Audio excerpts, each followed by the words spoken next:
Hi అండి, ఈరోజు recipe వంకాయ పనసపొక్కల కర్రీ రెండు చేసుకున్నాం. కావాల్సిన ఇంగ్రీడియంట్స్: ఉల్లిపాయ, పచ్చిమిర్చి, కరివేపాకు, వంకాయ, టమాటా, ఉడికించి తొక్క తీసి ఉంచిన పనసపొక్కలు. ఫస్ట్ ఆఫ్ ఆల్ పాన్లో ఆయిల్ హీట్ అయిన తర్వాత కొద్దిగా ఆవాలు, జీలకర్ర, శనగపప్పు, మినపప్పు వేసి వేయించుకున్న తర్వాత ఉల్లిపాయ, పచ్చిమిర్చి, కరివేపాకు కాస్త మగ్గిన తర్వాత ఉడికించి తీసిన పనసపొక్కలు కూడా వేసుకొని 5 minutes మూత పెట్టుకొని ఉంచుకొని ఇప్పుడు వంకాయ ముక్కలు కూడా వేసుకొని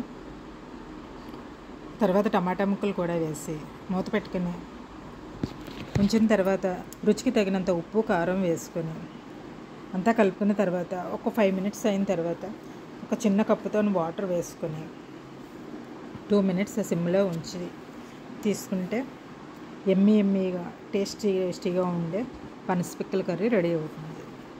నేనైతే ఇలా చేస్తాను, మీరు ఎలా చేస్తారో కామెంట్ సెక్షన్లో తెలపండి. Do like, share, comment and subscribe చేయండి. Thank you.